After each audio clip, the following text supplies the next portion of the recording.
Bon, Renaud, c'est relou la location courte durée, t'es obligé d'accueillir les gens qui arrivent et quand ils partent, il faut être là quoi. C'est vachement contraignant, tu peux pas partir en voyage quoi. Non, c'est pas relou si t'es organisé.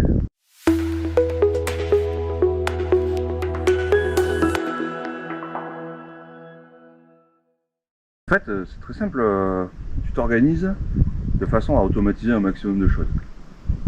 Par exemple, il y a plein de logiciels, ça s'appelle les channel managers, qui te permettent d'automatiser déjà les rendez-vous calendrier. Tu sais, le calendrier de Airbnb et de Booking, ils sont synchronisés. Et puis Tu veux aussi, dire que quand il y en a un qui réserve sur Booking, comme ça bloque le créneau sur Airbnb. exactement. Et puis aussi, tu peux automatiser les emails qui partent. Enfin, bah, oui, c'est des emails qui partent. Et donc le mec il le reçoit par email et aussi sur son appli Booking ou Airbnb. Donc ça c'est déjà tout automatique. Mais effectivement, faut gérer aussi l'ouverture de la porte. Ouais, c'est ça. Dans ce cas-là, ce que tu peux faire, c'est directement installer une boîte à clés et dans tes messages automatiques, tu envoies l'information avec l'adresse, la couleur de la maison ou de l'immeuble, le numéro de la porte de l'appartement, etc. Et tu dis où est la boîte à clés. La boîte à clés, elle est à tel endroit, voilà le Avec code. une flèche, un dessin, ils ont du mal à comprendre, donc explique bien. Oui, tu peux prévoir un petit schéma, ouais. Un petit schéma que tu mets en pièce jointe ou que tu mets sur un site qui sont faits pour partager des pièces jointes comme ça. Et ce que tu peux faire, du coup, tu peux mettre une boîte à clés et puis il y a plein de modèles de boîtes à clés différents. C'est ce que j'allais te demander. Est-ce qu'il y a plusieurs types de boîtes à clés? Ouais, moi je me suis posé la question au début, j'ai mis des boîtes à clés électroniques avec des codes tournants pour pas qu'il y ait le même code tout le temps, pour pas que les gens ils reviennent après sans avoir payé et puis qu'ils reviennent et puis qu'ils reprennent l'appart. Ouais, mais à code tournant, mais non connecté. Alors non connecté, ouais, pour pas s'il y avait une panne d'internet, pour pas être embêté. Si tu veux la marque, je te la donnerai. Mais l'idée c'est, en fait, c'était des codes à 6 ou 8 chiffres, les gens ça les emmerdait, ils n'arrivaient pas à taper sur le truc. T'en auras des comme ça. Ouais, t'en auras, ouais, pas mal. Ouais, je tape le code, ça s'ouvre pas tout seul. Bah non, il suffit de tirer sur la trappe. Ouais, mais pourtant c'était tout écrit dans mes yeux. Tapez le code, mais j'entends pas les bips. Vous êtes sûr que vous appuyez vraiment sur les touches? Ah non. Après, quand tu l'as au téléphone, tu dis bah vas-y retapez le code et puis là t'entends les bips. Après tu tombes aussi sur quand même régulièrement, hein, si tu loues souvent, ce qui était mon cas, si tu loues souvent, régulièrement tu dois changer les piles et comme c'est pas toi qui t'occupes de l'appart, faut expliquer à la personne qu'il faut changer les piles. Si le truc s'allume en rouge, alors il faut changer les piles dans la semaine ou les 10 jours qui viennent. Bref, c'est pas mal de contraintes. Du coup, je suis passé à une boîte à clés mécanique, 4 chiffres, un truc simple. Donc toujours à code, mais c'est les codes roulants comme les cadenas là. C'est 3-4 fois moins cher. Et puis tu mets un code. Et en fait les gens... Pas de problème de pile. Attends, t'as l'allemand ou l'espagnol, il va pas revenir dans ton appartement, juste pour pas payer, en prenant le risque qu'il y ait quelqu'un sur place. Sachant que le code, tu peux quand même le changer. Tu vois, si tu as envie de le changer une fois par an, tu peux quand même le changer. Ouais, tous les 6 mois, tous les ans, tu peux le changer. Voilà. Mais t'as pas de la gestion de pile. Exactement, t'as pas la gestion de pile et surtout t'as pas de la gestion des gens au téléphone à 23h qui arrivent pas à ouvrir. Et il y en a beaucoup. Et puis ils parlent pas français, toi faut que tu t'exprimes bien en anglais, peut-être qu'ils parlent pas anglais non plus. Donc c'est quand même des choses contraignantes.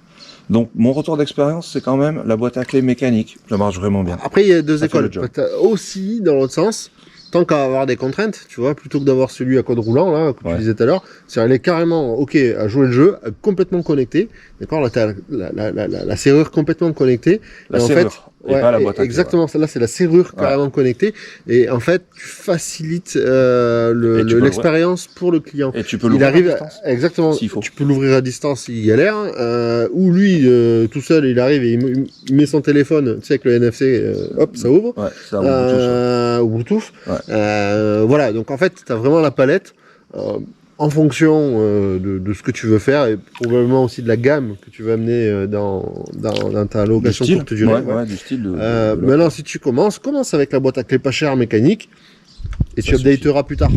Mais franchement, moi, ça suffit largement pour commencer. Et donc, pour répondre au début de la vidéo, non, t'es pas obligé du tout d'accueillir tes clients, ni à l'arrivée, ni au départ d'ailleurs. C'est ça. Voilà, donc ça peut être complètement automatisé, il n'y a aucun problème avec ça.